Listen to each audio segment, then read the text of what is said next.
At 75 years old, Silas Sterling learned a bitter truth. You can build the strongest foundations for skyscrapers, but you can never truly build a foundation for a human heart. Silas was a legend in Chicago. He was a man of steel and stone, a master contractor who had personally raised the city's skyline and built the most opulent mansions in the state. But his greatest work wasn't a tower of glass. It was a magnificent oak and stone villa he had built with his own hands for his late wife, Sarah.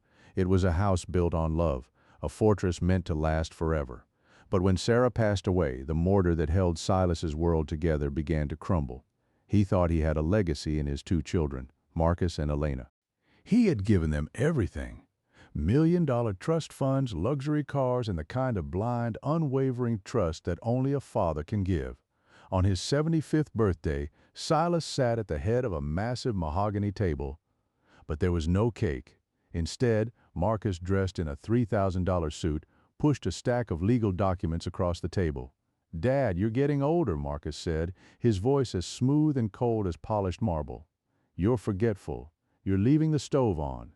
It's better if we manage the estate so you can finally just rest." Elena, his daughter, nodded with a practiced icy sympathy. "It's just a formality, Dad, a way to protect everything you built." Silas, believing in the sanctity of his own blood, signed the papers. He didn't know he was signing his own death warrant. In less than a week, the betrayal was complete. Marcus and Elena didn't manage the estate. They liquidated it. They sold the magnificent oak villa, the house Silas had built for their mother, to a faceless hotel corporation for a massive profit. They didn't even give him a chance to pack his memories. They moved Silas into a dingy, damp basement apartment in the roughest part of the city. As Silas stood in the middle of a room that smelled of mildew and regret, Elena tossed a tattered, dust-covered book and a plastic library card onto a pile of cardboard boxes. "The house is sold, Dad," she said, not even looking at him. "This book was the only thing of Mom's we didn't sell. It's worthless junk to us, so you might as well have it. It'll give you something to do while you sit here." Silas was 75 years old. He was the man who built Chicago, and now he was a ghost in a basement, erased from the world he created. Silas thought his story was over. He thought he was dying in the dark, betrayed by the very children he had raised. But what Marcus and Elena didn't know, what their arrogance had made them too blind to see, is that Sarah was a master archivist. She had been a librarian who knew that the most powerful secrets are never kept in safes. They are hidden in plain sight. Before we reveal the secret hidden within the pages of that tattered book, make sure to subscribe to Alex's Stories and hit that notification bell, because what Silas is about to discover is proof that you should never underestimate a builder, especially one who has the truth on his side. Silas picked up the book Elena had called Worthless Junk. It was an old architecture manual Sarah had cherished. As he opened the cover, he felt a strange weight in the spine. He hadn't just been given a book, he had been given a map. And Silas Sterling was about to show his children exactly what happens when you try to tear down a foundation that was built to last a lifetime. The basement apartment didn't just smell of damp concrete and mildew, it smelled of an ended life. For the first 48 hours, Silas Sterling didn't move. He sat on a plastic chair in the corner of the room, his heavy, scarred hands resting on his knees. He watched the tiny, barred window at the top of the wall where he could only see the dirty tires of cars passing by on the street above. He was a man who had spent 50 years looking at the horizon from the top of skyscrapers. Now, he was looking at the world from the gutter. His children, Marcus, the boy he had taught to ride a bike on the lawn of a $10 million estate, Elena, the girl whose college tuition could have bought a small island, had erased him. To them, Silas wasn't a father anymore. He was a depreciated asset, a liability that had been successfully liquidated. On the third night, the silence became too much to bear. Silas picked up his old flip phone, the one Marcus had called prehistoric. He dialed Marcus's personal number. "The subscriber you are trying to reach is not accepting calls at this time." Silas felt a sharp pang in his chest, worse than any physical injury he'd suffered on a construction site. He had been blocked.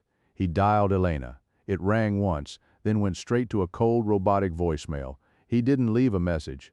"What do you say to the daughter who traded your life for a designer handbag?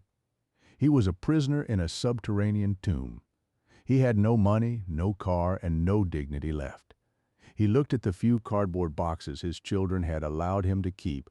Most of it was junk, old blueprints, rusted Corlay wrenches, and the debris of a life spent in the sun. And then his eyes fell on the book Elena had tossed at him with such contempt, Foundations of a Home. It was a heavy, leather-bound architecture manual from the 1950s. Its edges were frayed and the spine was cracked. Sarah had kept this book on her nightstand for 20 years. Silas remembered her reading it every night, her glasses perched on the edge of her nose, a mysterious smile on her lips. "Why do you read that old thing, Sarah?" he had asked her once. "I can build you a house better than anything in those pages." "Silas," she had replied, her voice like a soft breeze. "You build with steel. I build with stories. One day you might need a story to save you." Silas pulled the book toward him. In the dim light of a single flickering bulb, he began to turn the pages. He expected to see technical drawings of floor plans and load-bearing walls, but as he reached the middle of the book, he realized this wasn't an ordinary manual. Sarah had been a librarian of archives. She was a woman who understood that the best way to hide a secret was to bury it in a sea of information. Silas's expert eyes caught something. On page 142, there were tiny microscopic pinpricks under certain letters. He grabbed a magnifying glass from his toolkit. He began to map out the letters. It wasn't a message, it was a set of coordinates. 41.8781, 87.6298. Silas's heart began to hammer against his ribs. He knew those numbers. He had spent his life memorizing the grid of Chicago. Those coordinates led to the very heart of the city, to the oldest library in the district, the place where Sarah had spent 40 years of her life. He ran his fingers along the inside of the book's spine. He felt a hard, cold lump. With a steady hand, Silas used a small utility knife to slit the leather. A heavy, antique brass key fell out. It was engraved with a single number, Archive 21. Attached to the key was a tiny yellowed slip of paper in Sarah's elegant handwriting. "Silas, the foundation of our life was never the villa. It was the truth. When the sky falls and the children you raise become strangers, go to the cellar of the library. Trust the pages. Trust me one last time." Silas looked at the brass key. He looked at the dingy walls of his basement prison. The sorrow was still there, but beneath it a dormant fire was beginning to roar back to life. Silas Sterling was a builder, and the first rule of building is that before you can raise a skyscraper, you have to dig deep into the earth. He had $24 in his pocket and a rusty key in his hand. Marcus and Elena thought they had buried him. They had forgotten that Silas was a man who knew exactly how to find his way out of the ground. He stood up, his joints popping, his back straightening for the first time in weeks. The subterranean ghost was leaving the basement, and he was going to reclaim his empire page by page. Silas Sterling didn't take a limousine to the library. He didn't have a driver in a crisp uniform. He stood on the corner in the rain, clutching his tattered coat, and took the number 14 bus, the same bus the workers on his construction sites had taken for 40 years.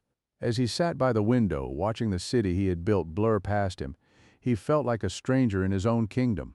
He saw the Sterling Tower, the glass and steel giant that bore his name, glowing in the distance. He knew that inside that building Marcus was probably drinking 30-year-old Scotch toast to his success, unaware that the man who poured the concrete for that very building was currently counting pennies for bus fare. The Chicago Central Library was Sarah's sanctuary. It was a cathedral of paper and ink, a place where time stood still. Silas walked through the grand marble lobby, his boots squeaking on the floor. He felt the weight of the brass key in his pocket. It felt hot, like a live coal. He didn't stop at the reception desk. He followed the coordinates from the book, moving past the brightly lit reading rooms and into the bowels of the building, the archives. The cellar of the library was cold and smelled of dust and old parchment. This was the Archive 21 section, a forgotten labyrinth of steel cages and wooden crates. Silas found the rows Sarah had marked. His hands shook as he approached a small, heavy iron locker built into the wall. He slid the brass key into the lock.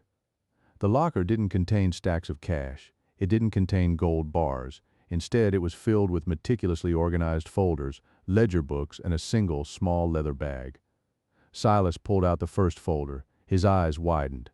It wasn't about architecture. It was a chronological record of Marcus and Elena's lives over the past 20 years.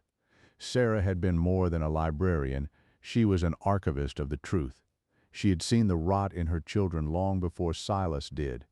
Inside the folder were copies of bank statements Marcus had tried to hide, evidence that he had been embezzling money from Silas's construction firm since he was 25. There were documents proving Elena had forged Silas's signature on insurance policies years ago to fund her lavish lifestyle. Sarah had watched them. She had recorded every lie, every theft, and every betrayal, knowing that one day Silas would need a weapon. But it was the leather bag that held the true masterstroke. Silas opened it and pulled out a deed to a property. His breath caught in his throat. It was the Diamond Plot, a 2-acre stretch of land in the very center of Chicago's business district. It was the most valuable piece of undeveloped land in the city. Marcus had been obsessed with this plot for years. He was currently in the final stages of a $50 million development deal to build the Marcus Tower on that site. Marcus believed the land was owned by a mysterious offshore holding company. Silas looked at the deed. The holding company was called SS Foundations. Sarah had used her own private inheritance and 20 years of secret savings to buy the land in the early 90s. She had put it into a trust that only Silas Sterling could inherit, but only if he were ever legally discarded from his own estate. Sarah had built a foundation under Silas that even his own children couldn't see. At the bottom of the bag was a final note written on the day she died. Silas, you always told me that a building is only as strong as what lies beneath it. Our children are hollow, my love. They are glass without steel. I have given you the land they want most. I have given you the evidence to destroy their lives. Now go back to the sunlight. Show them how a master builder handles a demolition. Silas Sterling stood in the cold basement, but he didn't feel the chill anymore. He held the evidence of his children's crimes in one hand and the deed to their future in the other. The man who had been erased was back. He wasn't a ghost in a basement. He was the owner of the Diamond Plot. He was the keeper of the truth. And tomorrow morning, at the grand-breaking ceremony for Marcus's new tower, Silas was going to show the city of Chicago that he wasn't finished building. The demolition was about to begin. The morning sun hit the Diamond Plot in downtown Chicago like a spotlight. It was the social event of the season. A massive white tent had been erected over the dirt lot. Dozens of reporters, city officials, and investors stood around, sipping mimosas and waiting for the groundbreaking ceremony of the Marcus Tower, the $50 million project that was supposed to cement Marcus Sterling's place as the new king of the city. On a raised stage, Marcus stood behind a podium, wearing a smile that was as fake as his integrity. Beside him, Elena looked radiant in a silk dress that had cost more than Silas's basement apartment. And so this tower isn't just about glass and steel. It's about a new generation. It's about a vision that moves past the old ways of doing things. My father was a builder of his time, but today we build for the future. Marcus picked up a golden shovel, ready to dig the first ceremonial hole. But before the blade could touch the earth, a low, powerful rumble cut through the music. The crowd parted in shock. The bulldozer stopped, and the engine died with a final defiant puff of smoke. A man stepped off the machine. He wasn't wearing a designer suit. He was wearing a faded, grease-stained denim jacket and heavy work boots. He held a thick red folder in his hand. Silence fell over the Diamond Plot. Silas Sterling didn't look like a 75-year-old man who had been discarded in a basement. He looked like the legend he was. He looked like the man who had built the very ground they were standing on. Dad? What are you doing here? You're supposed to be at the apartment. You're making a scene. Security. Get this man out of here. Silas didn't stop. He walked right up the steps and onto the stage. He took the golden shovel out of Marcus's trembling hand and tossed it into the dirt like a piece of trash. The groundbreaking is over, Marcus, Silas said, his voice carrying across the silent crowd without the need for a microphone. It was the low, steady rumble of a master builder. You can't build on land you don't own. Marcus tried to laugh, but his voice cracked. Don't be ridiculous. The land was purchased through a holding company. I have the contracts. You have a contract with a ghost, Silas replied. He opened the red folder and pulled out the deed Sarah had hidden in the library. He held it up for the cameras to see. The diamond plot is owned by SS Foundations, Sarah Sterling Foundations, and according to the trust her lawyers filed 20 years ago, I am the sole beneficiary. I never authorized this sale. I never authorized this project. Elena stepped forward, her face a mask of fury. You're senile, Dad. We have the power of attorney. We signed for you because you're not fit to manage your own affairs. Is that right, Elena? Silas turned to her, his eyes cold. Then I suppose the police will want to talk to you about the power of attorney papers you forged 3 years ago. The ones Sarah kept the originals of in her archive. He turned back to the crowd, his voice rising. And Marcus, the investors might want to know why you've been en route, embezzling millions of dollars from Sterling Construction to cover your gambling debts in Macau. I have the bank statements. I have the ledger. Your mother was a very thorough librarian. 2 men in suits walked onto the stage, officials from the state attorney's office, accompanied by Arthur's old lawyer, Hank. Marcus Sterling? Elena Sterling? The official said. We have a warrant for your arrest on charges of grand larceny, forgery, and elder abuse. You need to come with us. The cameras flashed like lightning. The investors began to shout. Marcus's knees buckled and he collapsed onto the very dirt he had tried to steal. Elena began to shriek, her silk dress catching on the scaffolding as the police led her away in handcuffs. Silas stood alone on the stage. He didn't look at his children as they were taken away. He looked out at the city skyline. The demolition was complete. The rot had been cleared away.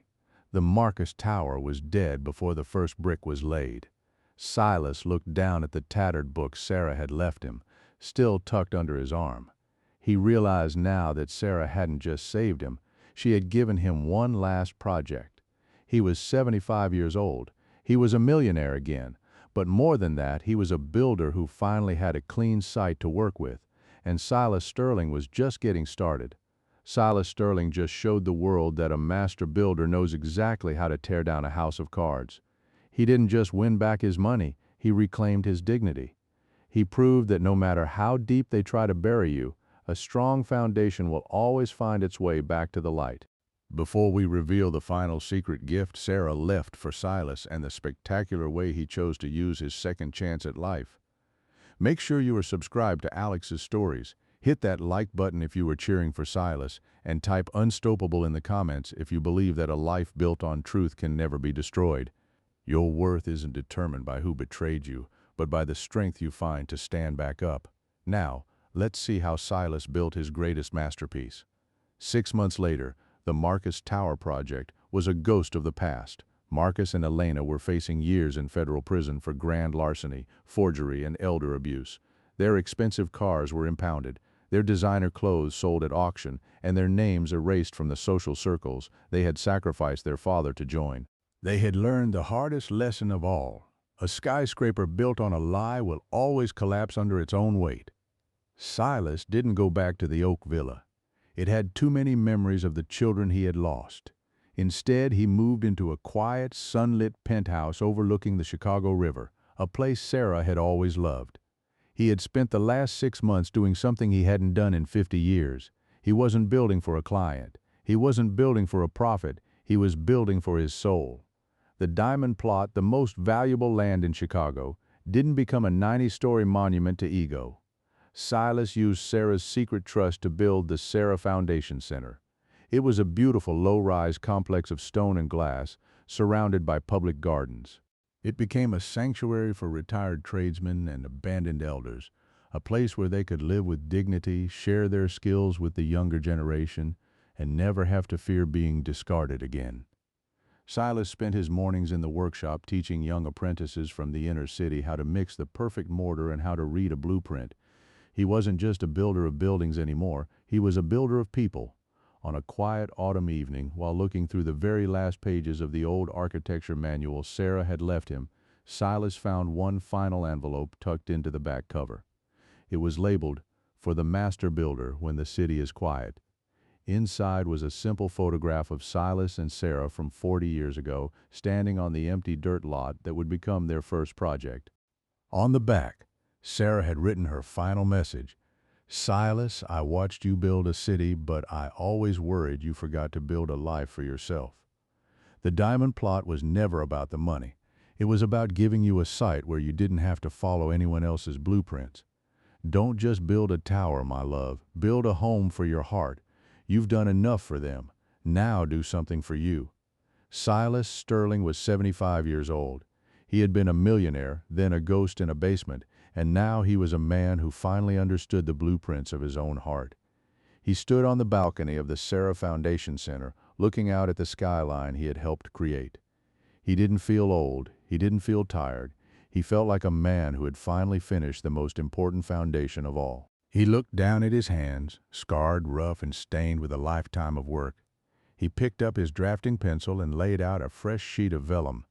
Silas Sterling was 75 years old, and for the first time in his life he wasn't building for the future, he was living in the present. Because, as Sarah had taught him, the most beautiful buildings are the ones that are still standing when the sun goes down.